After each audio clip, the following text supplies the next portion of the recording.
Oh, it's been a tough few weeks. Just before Christmas, my father unfortunately passed away, and the afternoon of the service, I was trying to fix my mum's toilet, which had stopped filling. Couldn't do it for reasons that I'll show you in a minute, but right now I'm in the van because I'm driving back up to my mum's house to try and fix it for a second time. Because this is something she just doesn't need right now. So Mum had sent me photos of her ancient 1971 siphonic flush toilet. And I bought two things for what should have been an easy fix, but I was in for a nasty surprise. I don't know what to say. Since I got those photos from Mum, she got a plumber around, and not only did he break the connection to the float valve, but he took away the entire inlet assembly. So I can't now do a really easy repair of connecting that new Part 2 float valve I've got. And it is an easy repair because here's me using that same part on another toilet in the cottage that has failed, would you believe it, at pretty much the same time. You said your toilet's knackered, you need to get a new one. I don't agree with that. And I run through the costings of both options at the end. And he also took this thermostatic valve off one of her radiators and said, your valve's knackered. He said to my mum, you have to fill your toilet with a bucket.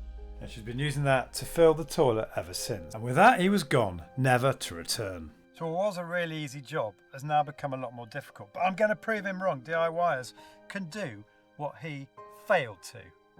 The other thing the plumber's done in capping off the water inlet pipe, he had to tilt the cistern. So he took one screw out and he's removed the screw and the black washer and not put it back in. And more shoddiness on the overflow.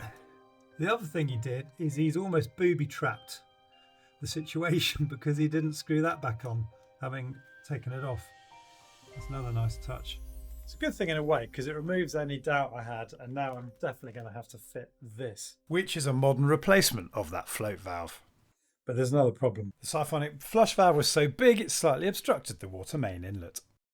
So he's taken out the copper pipe, which was presumably nicely bent around the edge, and left us with a bit of an issue. But I had a cunning plan. Rotate the siphonic flush 180 degrees to free up space around the fill valve inlet. It would mean Mum would have to flush the toilet from the other side, but she was happy with that. Removing a nut that hadn't been turned for over 50 years was emotional, but with brother-in-law's help, it came off. But even with these wing nuts off, the siphonic flush valve wasn't budging. And I'm not going to get it off without breaking it. Oh no, what do I do now? I think I'm going to have to take this whole unit off and try and look at it that way, which I didn't want to have to do. Why? Because the less you tinker, the better. Because everything you fiddle with opens up a can of worms. Turns out that siphonic flush mechanism was bolted to the bottom of the cistern. No wonder I couldn't remove it. Now what I'm hoping is this will come out. But then, my plan was in tatters. Oh. Yeah, so my grand plan of turning this over can't work because we've got this strange outlet hole here, which was connected to a badly now perished sort of a donut washer equivalent, effectively. But that fitted on here, and then that pushed in there. Doesn't even. I mean, the whole thing is just mad. Maybe it's an air valve. I don't know. And there's also a hole in the cistern down there that corresponds with that filter, whether it's air or water, I don't know. And this is a corresponding hole on the pan. And as you can tell by the mess the rubber was leaving on my fingers, everything was perished. So that brings you up to date to my second visit, and this time I was prepared. Talk you through what I put together for this. I've got some new bolts because the existing ones, all the rubber's perished. I've got 3 different types of donut because without taking the toilet apart, I wasn't sure which one would fit. I got this dual entry 4-in-1 fill valve with an interchangeable European thread we won't be using. And this universal dual flush valve. Handy, particularly if you haven't taken your toilet apart yet, because it has 2 universal cradle sizes.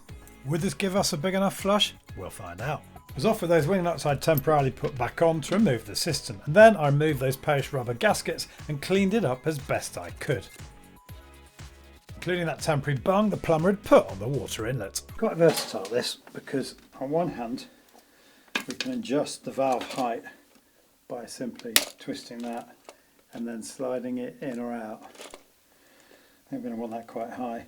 And then you can also adjust the water level by turning this, and this will be something to fine tune once we get it into the toilet. And also, if space is an issue, you can rotate this around the fill valve, so that's quite a good thing as well. And so after screwing the right thread on, don't think we need the double check valve, I could fasten it roughly into position.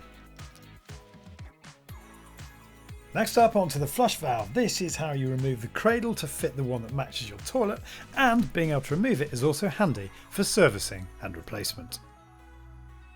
You can also adjust the full and half flush volumes. Clever.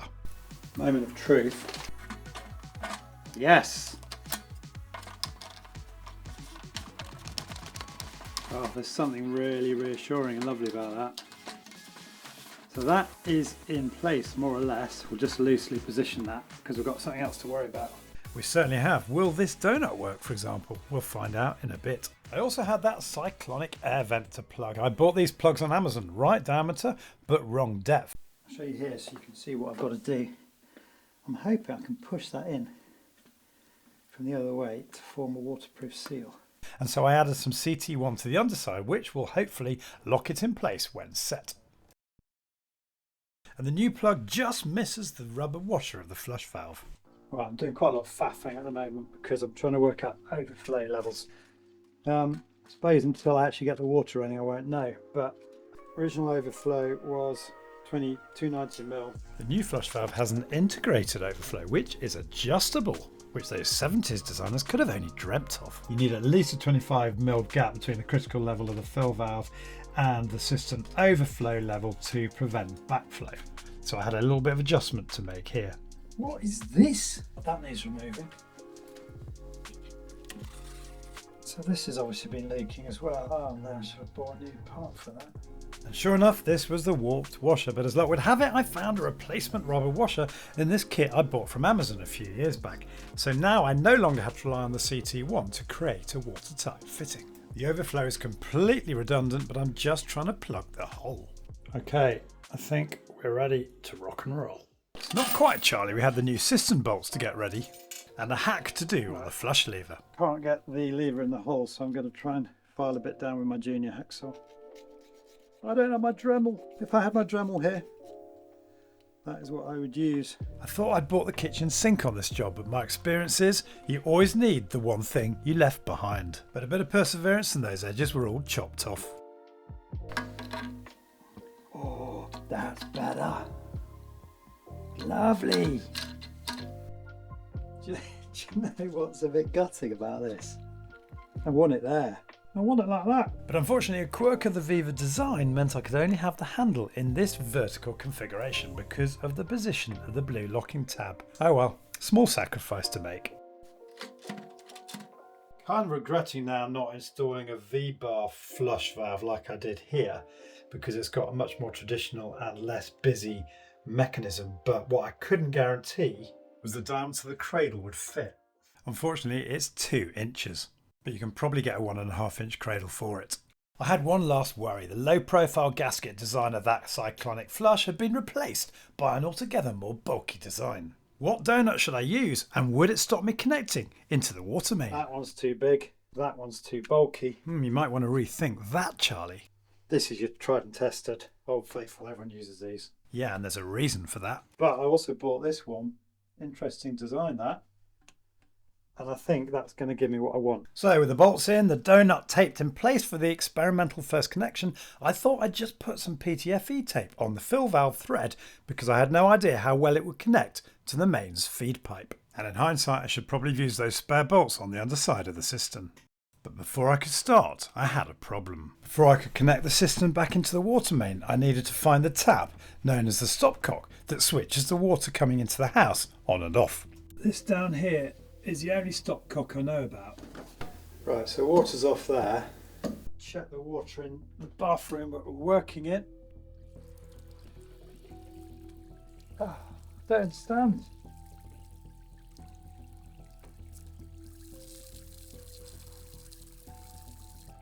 That's a real issue. That stopcock must only relate to that sink. You normally find a stopcock where the water main comes into the house, typically on the other side of the wall. So Where it should be is under the sink in the kitchen. Can't find any stopcock there. The only thing I'm thinking is maybe it's behind the dishwasher. So I removed the dishwasher, being careful not to break anything, knowing this was also quite old. Unfortunately, there is no stopcock to be seen under here either. But then I made a discovery behind the fridge. Right, so I've found another stopcock, but I can't budge it, can't get it to turn. And I'm just thinking, if I try and turn that and it fails, I'm in a real problem. And also, given I found one already, this is the second, I don't know whether that's the actual stopcock that shuts the whole house off, so I could just be causing myself an absolute nightmare if I turn it and it's seized. I don't know what to do. Just don't know what to do. I had no choice but to open every cold tap in the house to reduce the pressure and do a live connection. The moment had arrived.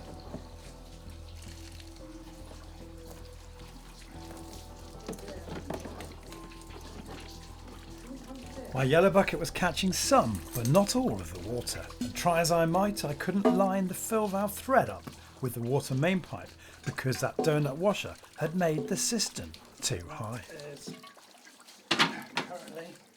By the grace of God, I had George, my wet vacuum, with me. Okay, take two. I think I've exhausted the water supply because it stopped. And what I've done now is I've taken the O-ring off the... You mean the donut? The cistern, because I'm not going to try it without.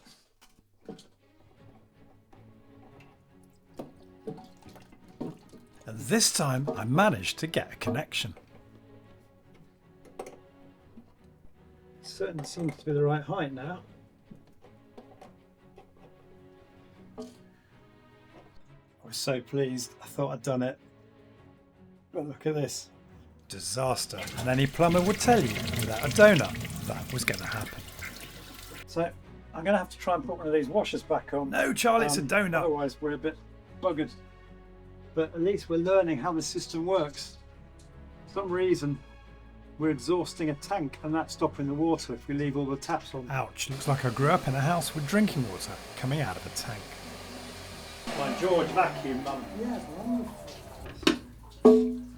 And it was on with that trusty donut we saw earlier.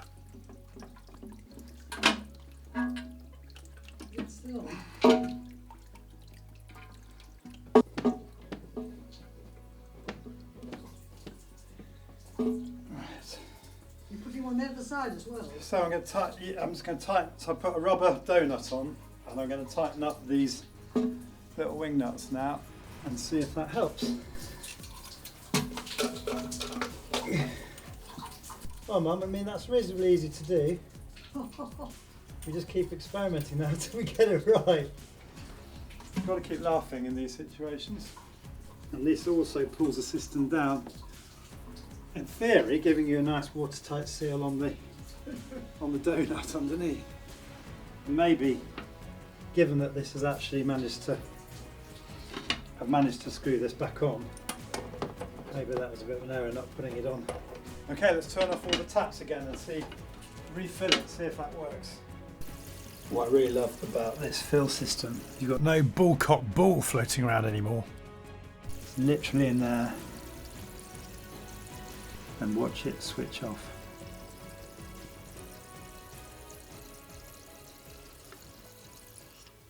Boom. Right, inevitably when you upgrade from a siphonic flush to a modern flush valve, the old one had tiny little washers like this, and the new one's got great big thick ones. You have a bit of a mismatch with your anchor screws at the back, and I can't get my screws in. So I'm just going to try and tickle a little drill hole.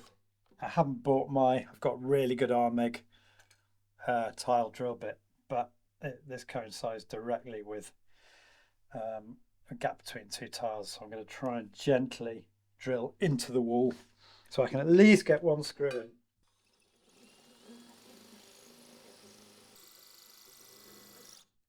Right, now get my brown plug in, tap it through the gap into the wall behind, and then I'm carefully driving home a stainless steel screw.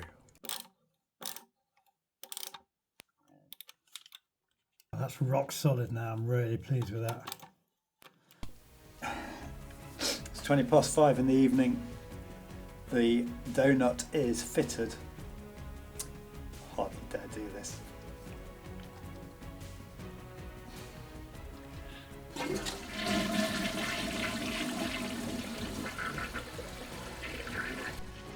No leak! Way!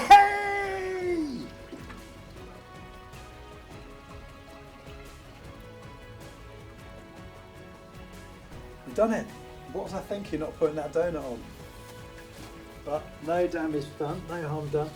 And it is literally dry as a bone. And with that, the toilet and this problem at least was fixed.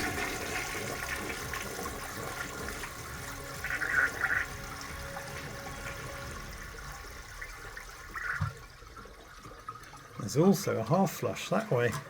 So much for this toilet being beyond repair. Now there will be people out there that will say, why didn't you use a traditional siphonic replacement, something like this? And I suppose the advantage of that is I could have made use of the old flush handle rather than this new one that we've got at this slightly odd angle. But the Screwfix reviews are pretty dreadful, pointing to a part that breaks easily. And with Mum's hands increasingly arthritic, this seemed like a much better option with a more than adequate flush. So I haven't been able to reconnect this overflow pipe, but I'm not worried because you can see there's an overflow pipe there. And if we put a spirit level on the two, the overflow pipe on the left is about 20 mil higher than this one.